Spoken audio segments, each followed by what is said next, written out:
AP cabinet భేటీ ముగిసింది. ఈ నేపథ్యంలో కేబినెట్ కీలక నిర్ణయాలు తీసుకుంది. ఈ మేరకు నామినేటెడ్ పోస్టుల్లో బీసీ, ఎస్సీ, ఎస్టీ మైనార్టీలకు 50% రిజర్వేషన్ కల్పిస్తూ 2019లో చేసిన చట్టాన్ని వెనక్కి తీసుకోవడంతో పాటు అందులో లోటుపాట్లు సవరించేలా కొత్త చట్టం తెచ్చే ప్రతిపాదనపై కేబినెట్లో ప్రధానంగా చర్చ జరిగింది. అలాగే నామినేటెడ్ పోస్టుల్లో బీసీలకు 34% రిజర్వేషన్ కల్పిస్తూ కేబినెట్ ఆమోదం తెలిపింది.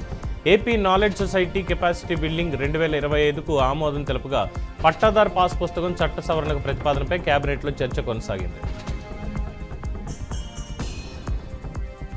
ఏపీలో ఎన్డీఏ కూటమి ప్రభుత్వంలో పెట్టుబడుల వెలువ కొనసాగుతోందని మంత్రి కొలుసు పార్థసారథి తెలిపారు. రాష్ట్ర సచివాలయంలో జరిగిన సమావేశంలో కీలక అంశాలపై చర్చించి నిర్ణయాలు తీసుకున్నారు. ఈ సమావేశంలో తీసుకున్న నిర్ణయాలపై మంత్రి పార్థసారథి మీడియాతో తెలిపారు. ఈ నేపథ్యంలో మంత్రి పార్థసారథి మాట్లాడుతూ 7 నెలల్లో రాష్ట్రానికి 6.75 లక్షల కోట్ల పెట్టుబడులు వచ్చాయని తెలిపారు. నామినేటెడ్ పోస్టుల్లో బీసీలకు 34% రిజర్వేషన్ ఇవ్వాలని మంత్రివర్గం నిర్ణయించింది.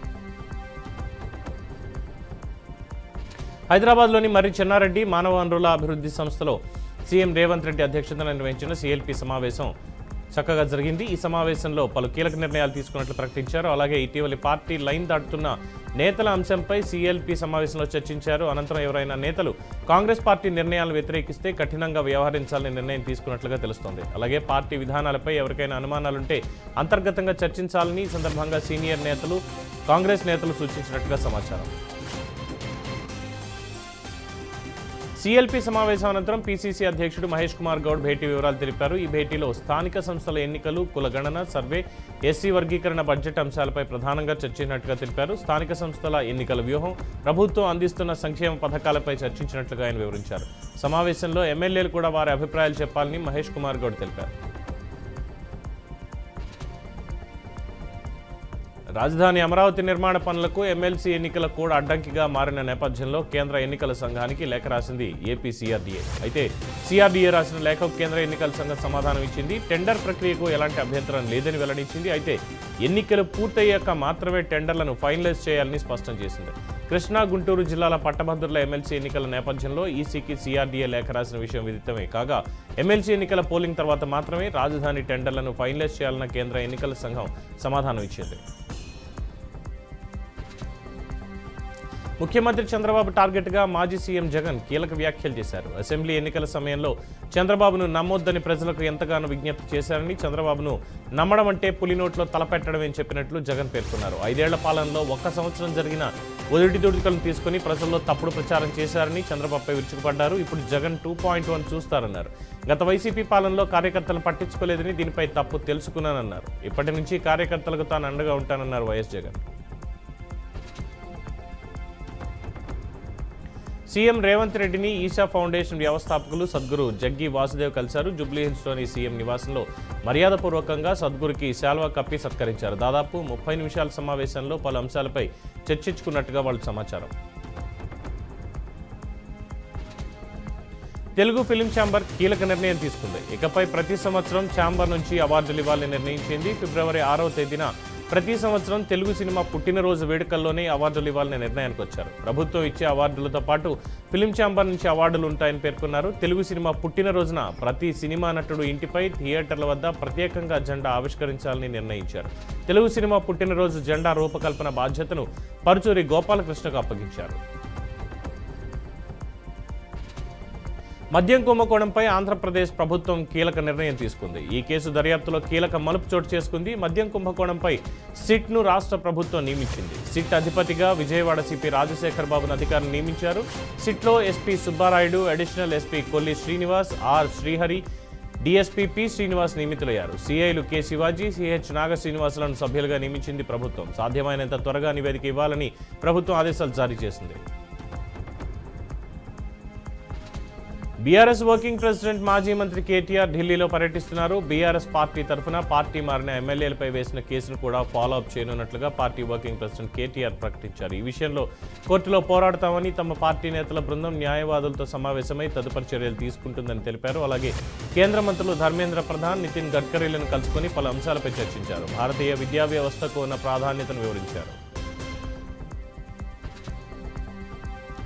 వికారాబాద్ జిల్లా యాలాల్లో రోడ్డు ప్రమాదం జరిగింది. ఎదురుగా వస్తున్న లారీని తప్పించబోయి రోడ్డు పక్కనే ఉన్న గుంతలో ఆటో బోల్తా పడింది. ఈ ప్రమాదంలో ఒకరికి తీవ్రంగా గాయాలయ్యాయి. గాయపడిన వ్యక్తిని స్థానికుల ఆసుపత్రికి తరలించగా అతడు చికిత్స పొందుతూ మృతి చెందాడు. మృతుని భార్య ఫిర్యాదు మేరకు పోలీసులు కేసు నమోదు చేసుకుని దర్యాప్తు చేపట్టారు.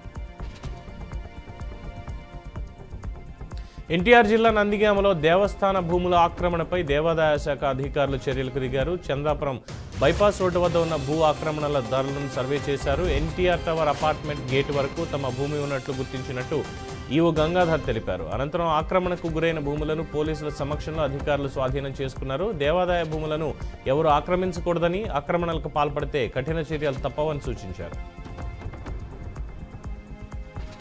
అనకాపల్లి జిల్లా బోయినపల్లెంలో గ్రామస్తులు ఆందోళన చేపట్టారు. 2 గ్రామాలకు చెందిన సర్పంచుల ఆధ్వర్యంలో ఆండ్రాక్ కంపెనీకి వస్తున్న లారీలను స్థానికులు అడ్డుకున్నారు. దాంతో బాక్సైట్ ముడి ఖనిజంతో లారీలు భారీగా నిలిచిపోయాయి. దాదాపు రోజుకి 200 లారీలు ఓవర్లోడ్తో వెళుతూ ఉంటే రహదారులు శిథిలమవుతున్నాయని గ్రామస్తులు ఆవేదన వ్యక్తం చేస్తున్నారు. ఈ విషయాన్ని రవాణా శాఖ అధికారులు కూడా చూసి చూడనట్టు వ్యవహరిస్తున్నారని వారు వాపోయారు. అధికారులకు అమ్ముడుపోయారంటూ స్థానికులు ఆరోపణలు చేస్తున్నారు. మెదక్ జిల్లా నర్సాపూర్లో అఖిలపక్ష పార్టీలు బంద్కు పిలుపునిచ్చాయి. అంబేద్కర్ చౌరస్తాలో మానవహారం నిర్వహించి ధర్నా చేపట్టారు. ఈ నిరసనలో పలు పార్టీ నాయకులు పాల్గొన్నారు. ప్యారానగరం నిర్మాణం చేపడుతున్న డంపింగ్ యార్డ్ను ఆపాలని అఖిలపక్షం పోరాటం చేస్తున్నాయని ఎమ్మెల్యే సునీతా లక్ష్మారెడ్డి తెలిపారు. అయినా ప్రభుత్వం తన నిరంకుశ వైఖరిని కొనసాగిస్తోందని ఎమ్మెల్యే చెప్పారు. డంప్ యార్డ్ మూలంగా నర్సాపూర్ ప్రాంతం అంతా కంపు కొడుతుందన్నారు. MP Vaddaraju BRS working president KTR కేంద్ర మంత్రి నితిన్ గడ్కరీని కలిశారు. జాతీయ రహదారుల అభివృద్ధికి సంబంధించి వినతి పత్రాన్ని అందజేశారు. గతంలో కేసీఆర్ సీఎంగా ఉన్నప్పుడు పంపిన ప్రతిపాదనల గురించి వివరించారు. అలాగే జాతీయ రహదారులను పొడిగింపుతో పాటు మానేరు నదిపై రోడ్ కమ్ రైల్ బ్రిడ్జిని నిర్మించాలని గడ్కరీని కోరారు. ఈ ప్రతిపాదనలు చాలా కాలంగా పెండింగ్లో ఉన్నాయని కేంద్ర మంత్రికి వివరించారు. కేటీఆర్తో పాటు సబితా ఇంద్రారెడ్డి, మాజీ ఎంపీ వినోద్ కుమార్, సురేష్ రెడ్డి, దామోదరరావు, పాదసారథి రెడ్డి ఈ భేటీలో పాల్గొన్నారు. పల్నాడు జిల్లాలో సాయి సాధన చిట్ ఫండ్ కంపెనీ మోసాలపై కేసుల సంఖ్య పెరుగుతున్నాయి. వరుసగా వస్తున్న ఫిర్యాదులతో ఉమ్మడి గుంటూరు జిల్లాతో పాటు తెలుగు రాష్ట్రాల్లో పెద్ద సంఖ్యలో బాధితులు ఉన్నట్లుగా పోలీసులు గుర్తించారు. రియల్ ఎస్టేట్ పేరుతో బాధితులను పెద్ద మొత్తంలో సొమ్ము రాబట్టి యాజమాన్యం ఉడాయించింది. అటు వరుసగా కేసులు నమోదు చేస్తున్న పోలీసులకు క్రమంగా ఫోన్లు సైతం పెద్ద ఎత్తున ఫిర్యాదులు రావడంతో ఘటనను చాలా సీరియస్గా తీసుకున్నారు. వారం 10 రోజుల్లోనే ఈ కేసును కొలిక్కి తెస్తామని నర్సరావుపేట డీఎస్పీ నాగేశ్వరరావు వెల్లడించారు. మరోవైపు బాధితులు క్యూ కట్టడంతో ఆఫీస్కి తాళాలు వేశారు చిట్ ఫండ్ నిర్వాహకులు. హైదరాబాద్ మాదాపూర్లో డ్రగ్స్ ముఠాను పోలీసులు పట్టుకున్నారు. సాఫ్ట్వేర్ ఉద్యోగులు, వ్యాపారస్తులే లక్ష్యంగా చేసుకుని డ్రగ్స్ను విక్రయిస్తున్నారని వారు తెలిపారు. నిందితులను అదుపులోకి తీసుకుని వారి నుంచి 25 గ్రాముల కొకైన్ సేకరించారు. ఎన్డీపీఎస్ యాక్ట్ కింద పోలీసులు కేసు నమోదు చేసి దర్యాప్తు చేస్తున్నారు. వికారాబాద్ జిల్లాలో వీఆర్ఏల అక్రమ అరెస్టులను ఖండిస్తూ నిరసన ర్యాలీ చేపట్టారు. ప్రభుత్వ తీరుపై మండిపడుతూ 18 నెలలుగా తమ సమస్యను పరిష్కరించడంలో నిర్లక్ష్యం ప్రదర్శిస్తున్నారని ఆగ్రహం వ్యక్తం చేశారు. వీఆర్ఏలను వెంటనే విధుల్లోకి తీసుకోవాలని డిమాండ్ చేస్తూ వీఆర్ఏ జేఏసీ రాష్ట్ర వ్యాప్తంగా నిరసనకు పిలుపునిచ్చింది. 61 సంవత్సరాలు పైబడిన వీఆర్ఏల వారసులకు 81, 85 జీవోల ప్రకారం ఉద్యోగాల ప్రకటన చేయాలని పలు డిమాండ్లతో కూడిన ప్లకార్డులను వారు ప్రదర్శించారు. ప్రభుత్వం తమ సమస్యపై స్పందించకపోతే పోరాటాలను ముమ్మరం చేస్తామని వారు హెచ్చరించారు. రైలు బోగి పట్టాల మధ్య ఓ యువకుడు ఇరుక్కుపోవడంతో సుమారు గంట పాటు సూపర్ ఫాస్ట్ ఎక్స్ప్రెస్ నిలిచిపోయింది. ఈ ఘటన బాపట్ల జిల్లా చీరాలలో చోటు చేసుకుంది. ముజాపూర్ నుంచి బెంగళూరు వెళ్తున్న సూపర్ ఫాస్ట్ ఎక్స్ప్రెస్ రైలు పట్టాలు దాటుతున్న సతీష్ అనే యువకుడిని ఢీకొట్టింది. దీంతో ప్రయాణికులు తీవ్ర ఆందోళనకి గురయ్యారు. యువకునికి తీవ్ర గాయాలయ్యాయి. చికిత్స నిమిత్తం ఆసుపత్రికి తరలించారు. నల్గొండ జిల్లా చెరువుగట్టు బ్రహ్మోత్సవాలు జరుగుతున్న నేపథ్యంలో మహిళలకు స్థానిక ఎస్ఐ సైదాబాబుకు మధ్య వాగ్వాదం జరిగింది. ఎస్ఐ ఆ మహిళ పట్ల రౌడీలా ప్రవర్తించాడని ఆమె ఆవేదన వ్యక్తం చేసింది. దురుసుగా ప్రవర్తిస్తూ సదరు మహిళపై చేయి చేసుకున్నాడని గ్రామస్తులు తెలిపారు. ఈ మేరకు ఎస్ఐపై పోలీస్ స్టేషన్లో ఫిర్యాదు చేసినట్టుగా పేర్కొన్నారు.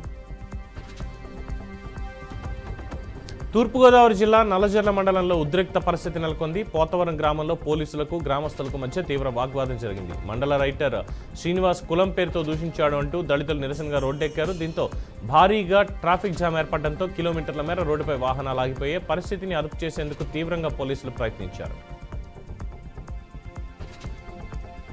నాగర్ కర్నూలు జిల్లాలో ప్రజా సంఘాల నాయకులు ధర్నాకు దిగారు. గద్దర్పై కేంద్ర మంత్రి బండి సంజయ్ చేసిన అనుచిత వ్యాఖ్యలకు నిరసన తెలిపారు. అనంతరం స్థానిక అమరవీరుల స్తూపం నుండి అంబేద్కర్ చౌరస్తా వరకు నిరసన ర్యాలీ నిర్వహించారు.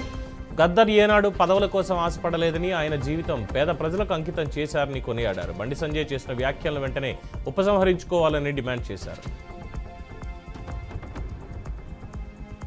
సికింద్రాబాద్ ప్యాట్నీ సెంటర్లోని హెడ్ పోస్ట్ ఆఫీస్ వద్దకు వేకువజాము నుండే జనం కిక్కిరిశారు. పోస్టల్ పేమెంట్ బ్యాంక్లో ఖాతా ఉన్నవారికి కేంద్ర ప్రభుత్వం ఉచితంగా డబ్బులు జమ చేస్తున్నదని లబ్ధిదారులు పెద్ద సంఖ్యలో అక్కడికి చేరుకున్నారు. దీంతో అలాంటిదేమీ లేదని, ఇలాంటి అబద్ధపు ప్రచారాలు నమ్మొద్దని అధికారులు చెప్తున్నప్పటికీ ప్రజలు వినకుండా అక్కడే తిష్టవేశారు. నిజాలు తెలుసుకోకుండా ప్రతిరోజు నమోదవుతున్న వేలాది కొత్త ఖాతాలతో సిబ్బందికి తలనొప్పిగా మారిందని పలువురు ప్రముఖులు ఆరోపిస్తున్నారు. ములుగు జిల్లా పస్రాలో ఏఆర్ఎస్ఐ ఆత్మహత్య కలకలం రేపింది. కుటుంబ కలహాలతో సూసైడ్ చేసుకున్న ఎస్ఐ లక్ష్మీ నర్సు భద్రాద్రి కొత్తగూడెం జిల్లా బయ్యారం పోలీస్ స్టేషన్లో విధులు నిర్వహిస్తున్నారు. గత 10 సంవత్సరాల నుండి పస్రాలో కుటుంబంతో పాటు నివాసం ఉంటున్న అతడు రెస్టులో భాగంగా ఇంటికి రాగా భార్యాభర్తల మధ్య గొడవ జరిగింది. దీంతో తీవ్ర మనస్తాపం చెందిన ఎస్ఐ ఇంట్లో ఎవరూ లేని సమయంలో బలవన్మరణానికి పాల్పడ్డాడు. సమాచారంతో ఘటనా స్థలానికి చేరుకుని పోలీసులు కేసు నమోదు చేసి దర్యాప్తు చేపట్టారు. సీసీ కెమెరా ఆధారంగా సెల్ ఫోన్ దొంగని కాకినాడ జిల్లా సామర్లకోట పోలీసులు అరెస్ట్ చేశారు. ఈ మధ్యకాలంలో పట్టణంలోని అధిక చోరీలు జరుగుతున్న నేపథ్యంలో సామర్లకోట పోలీసులు రైల్వే స్టేషన్ బస్టాండ్ సమీపంలో నేరాలు అదుపు చేసేందుకు సీసీ కెమెరాలు ఏర్పాటు చేశారు. అందులో భాగంగా ఆర్టీసీ కాంప్లెక్స్ వద్ద బస్సు ఎక్కుతున్న వారి వద్ద నుండి సెల్ ఫోన్ చోరీ చేసి దొంగ పరారయ్యాడు. 2 మహిళల ఫిర్యాదు మేరకు సమీపంలోని సీసీ ఫుటేజ్ను పరిశీలించిన ట్రాఫిక్ ఏసీ గంగారావు అనుమానాస్పదంగా కనిపించిన వ్యక్తిని హుటాహుటిన వెళ్లి అదుపులోకి తీసుకున్నట్లుగా పేర్కొన్నారు. విద్యార్థిని పట్ల అసభ్యంగా ప్రవర్తించిన ఓ ఉపాధ్యాయుడికి దేహశుద్ధి చేశారు. అనకాపల్లి జిల్లా బుచ్చయ్యపేట మండలం వడ్డాదిలోని ఎన్టీఎస్ ప్రైవేట్ స్కూల్లో కీచక గురువు నీచత్వం బయటపడింది. స్కూల్లో ముకుందాపురం గ్రామానికి చెందిన 9వ తరగతి విద్యార్థిని పట్ల మ్యాథ్స్ టీచర్గా పనిచేస్తున్న గంగాప్రసాద్ అనే వ్యక్తి సాయంత్రం ట్యూషన్ టైంలో అసభ్యంగా ప్రవర్తించాడు. ఈ ఘటనతో భయాందోళనకు లోనైన బాలిక తల్లిదండ్రులకు విషయాన్ని తెలిపింది. దీంతో తల్లిదండ్రులతో పాటు స్కూల్కి వచ్చిన ముకుందాపురం గ్రామస్తులు ఆ కీచకుడికి దేహశుద్ధి చేశారు. కర్నూలు జిల్లా ఎమ్మిగనూరులో వరుస దొంగతనాలు కలకలం రేపాయి. ఎస్బీఐ బ్యాంకు వచ్చే అమాయకులను దుండగులు టార్గెట్ చేశారు. పట్టణ పరిధిలోని ఒకే బ్యాంకులో 2 సార్లు చోరీ జరిగింది. ఎస్బీఐ బ్యాంక్ ఏటీఎం దగ్గర 40,000, ఓ వృద్ధురాల దగ్గర 50,000 దుండగులు దొంగిలించారు. బాధితులు పోలీసులకు ఫిర్యాదు చేయడంతో కేసు నమోదు చేసుకుని సీసీటీవీ ఫుటేజ్ ఆధారంగా దర్యాప్తు చేపట్టారు పోలీసులు.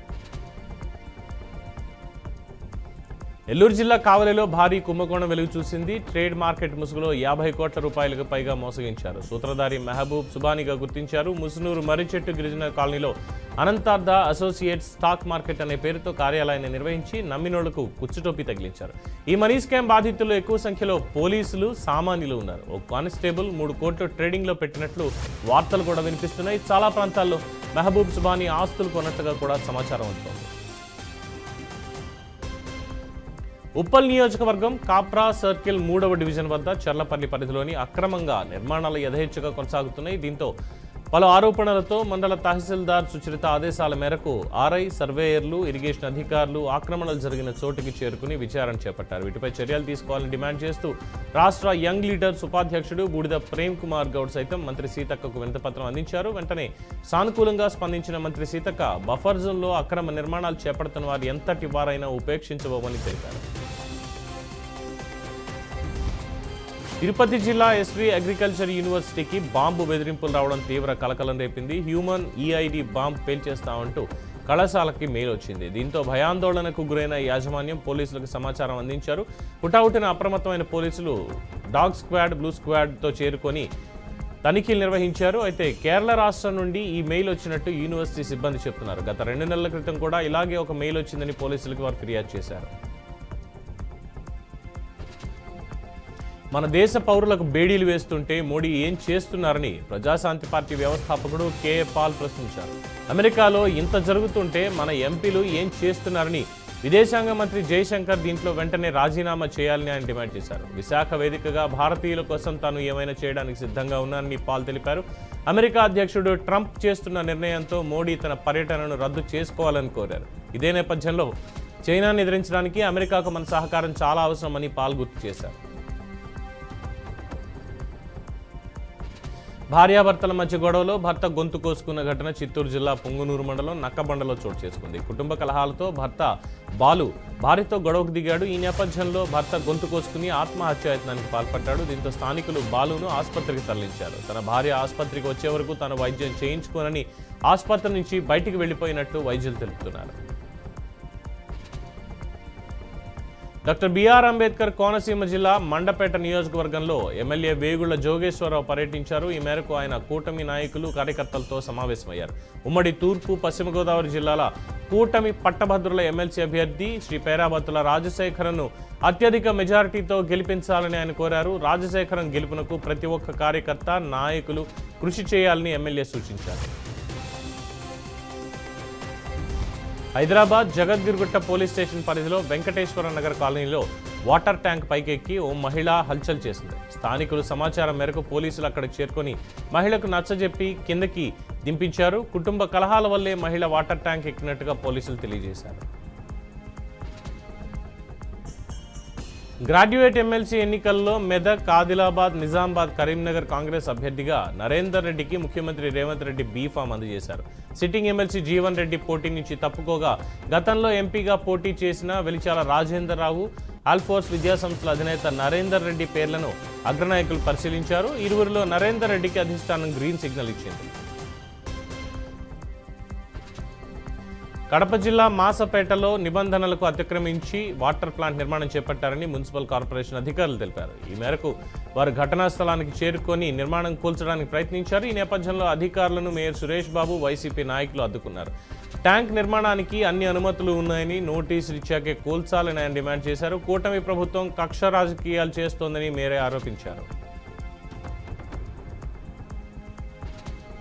కాంగ్రెస్ ప్రభుత్వం అవలంబిస్తున్న రైతు వ్యతిరేక విధానాలని బీఆర్ఎస్ పార్టీ తరఫున వ్యతిరేకిస్తున్నామని కల్వకుర్తి మాజీ ఎమ్మెల్యే జైపాల్ యాదవ్ అన్నారు. నాగర్ కర్నూలు జిల్లా కల్వకుర్తిలోని బీఆర్ఎస్ పార్టీ కార్యాలయంలో ఆయన నియోజకవర్గ స్థాయి కార్యకర్తల సమావేశాన్ని నిర్వహించారు. ఈ నెల 13న ఆమనగల్లు పట్టణంలో బీఆర్ఎస్ పార్టీ ఆధ్వర్యంలో రైతు దీక్ష చేపడుతున్నట్టు తెలిపారు. కార్యక్రమానికి బీఆర్ఎస్ పార్టీ రాష్ట్ర వర్కింగ్ ప్రెసిడెంట్ కేటీఆర్ కూడా హాజరవుతున్నారని ఆయన పేర్కొన్నారు. నిరసన కార్యక్రమానికి రైతులు, మహిళలు పెద్ద ఎత్తున తరలి రావాలని జైపాల్ యాదవ్ పిలుపునిచ్చారు. రాష్ట్రంలో కుక్కలు చింపిన విస్తరలా కాంగ్రెస్ పరిపాలన ఉందని మాజీ మంత్రి జగదీష్ రెడ్డి ఆరోపించారు. సూర్యాపేట జిల్లా కేంద్రంలో ఆయన మీడియాతో మాట్లాడారు. కాంగ్రెస్ పార్టీకి ప్రభుత్వాన్ని నడపడం చేతకావడం లేదని విమర్శించారు. గుమ్మడికాయ దొంగలు ఎవరంటే కాంగ్రెస్ నాయకులు భుజాలు తడువుకుంటున్నారని ఎద్దేవా చేశారు. మాజీ సీఎం కేసీఆర్ సర్వే చేపడితే దేశ విదేశాల నుంచి స్వచ్ఛందంగా ప్రజలు తరలివచ్చారని, కాంగ్రెస్ పాలన చూసి ప్రజలు నవ్వుకుంటున్నారు అన్నారు. స్థానిక సంస్థల ఎన్నికలు, మున్సిపల్ ఎన్నికల్లో మరోసారి మోసానికి కాంగ్రెస్ కుట్రలు పనిందని జగదీష్ రెడ్డి తీవ్రంగా ధ్వజమెత్తారు.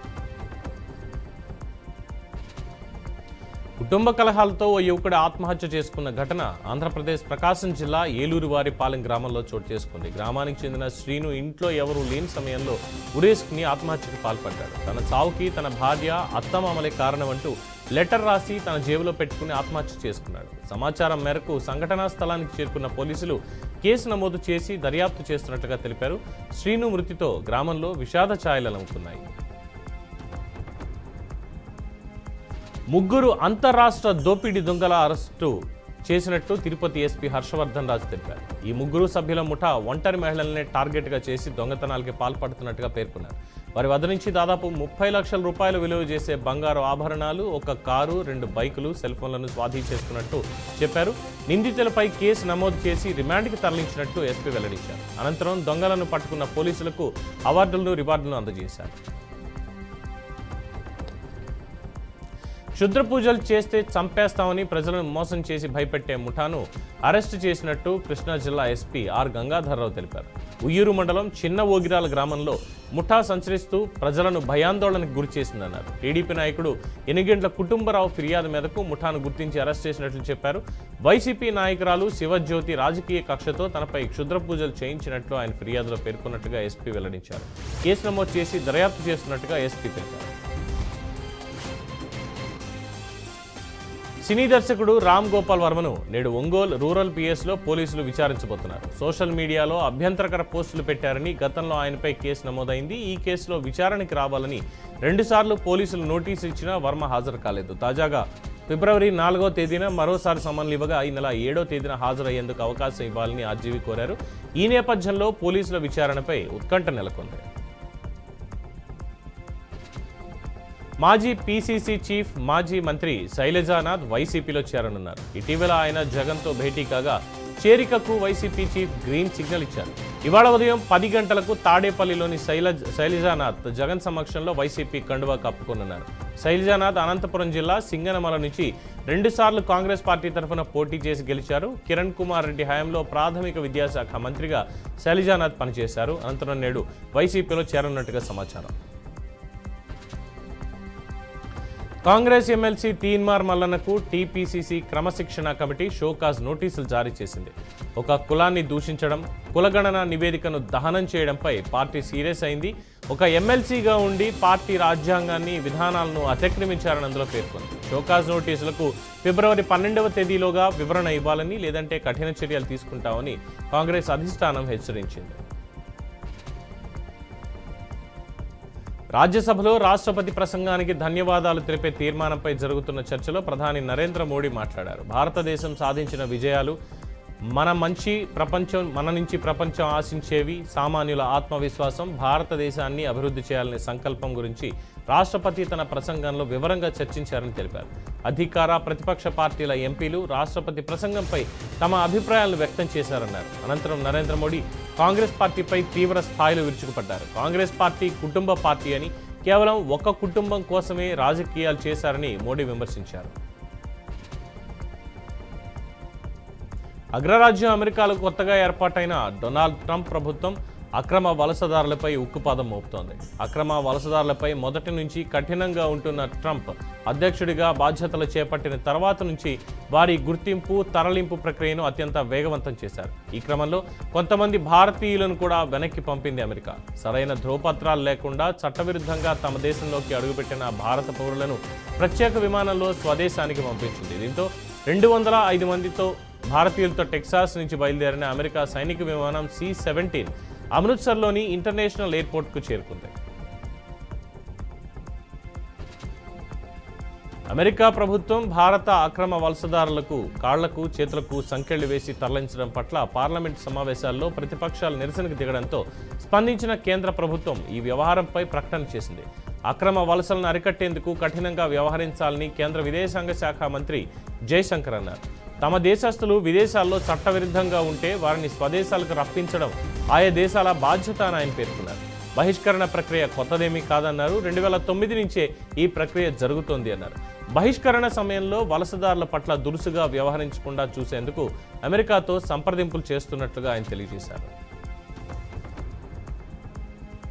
రాష్ట్రపతి భవన్లో రాష్ట్రపతి ద్రౌపది ముర్మును సచిన్ టెండూల్కర్ దంపతులు కలిశారు. సచిన్ టెండూల్కర్తో పాటు ఆయన భార్య అంజలి టెండూల్కర్, కుమార్తె సారా టెండూల్కర్ రాష్ట్రపతి ద్రౌపది ముర్మును గౌరవపూర్వకంగా కలిశారు. ఈ సందర్భంగా రాష్ట్రపతికి సంతకం చేసిన టెస్ట్ జెర్సీని సచిన్ అందజేశారు. అంతకుముందు రాష్ట్రపతి భవన్లో సచిన్తో కలిసి ద్రౌపది ముర్ము వాకింగ్ చేస్తూ సంభాషించారు. రాష్ట్రపతి మాట్లాడుతుండగా సచిన్ సమాధానమిస్తూ కనిపించారు. ఇందుకు సంబంధించిన దృశ్యాలు ప్రస్తుతం సోషల్ మీడియాలో వైరల్ అవుతున్నాయి. త్వరలోనే అమెరికా అధ్యక్షుడు ట్రంప్ ప్రధాని నరేంద్ర మోడీ భేటీ అయ్యే అవకాశం ఉన్నట్లు తెలుస్తోంది. ఇందుకోసం ఇరు దేశాల దౌత్యవేత్తలు ప్రయత్నాలు చేస్తున్నారు. ఇదిలా ఉంటే ఈ నెలలో ప్రధాని మోడీ ఫ్రాన్స్, అమెరికా పర్యటనలకు వెళ్లే అవకాశాలు ఉన్నట్లుగా తెలుస్తోంది. ఈ క్రమంలో ఫిబ్రవరి 13న అమెరికా అధ్యక్షుడు ట్రంప్తో మోడీ భేటీ అయ్యే సూచనలు కనిపిస్తున్నాయి. జనవరి 20న అమెరికా అధ్యక్షుడిగా ట్రంప్ ప్రమాణ స్వీకారం చేసిన సంగతి తెలిసిందే. రెండోసారి అమెరికా అధ్యక్ష బాధ్యతలను ఆయన స్వీకరించారు. ట్రంప్తో మోడీకి మంచి సత్సంబంధాలే ఉన్నాయి. తొలి విడత పాలనలో ట్రంప్ భారత్ పర్యటనలకు వచ్చారు. నైజీరియాలోని ఓ పాఠశాలలో జరిగిన అగ్ని ప్రమాదంలో 17 మంది చిన్నారులు ప్రాణాలు కోల్పోయారు. జంఫారా స్టేట్ ఖైరా నమోదాలోని ఓ ఇస్లామిక్ స్కూల్లో అకస్మాత్తుగా మంటలు చెలరేగాయి. ఆ సమయంలో బడిలో 100 మందికి పైగా విద్యార్థులు ఉన్నారు. స్కూల్ పక్కనే నిల్వ ఉంచిన కర్రలకి ఆ మంటలు అంటుకుని ప్రమాదం సంభవించినట్లుగా అధికారులు అనుమానిస్తున్నారు. పోలీసులు కేసు నమోదు చేసుకుని దర్యాప్తు చేపట్టారు.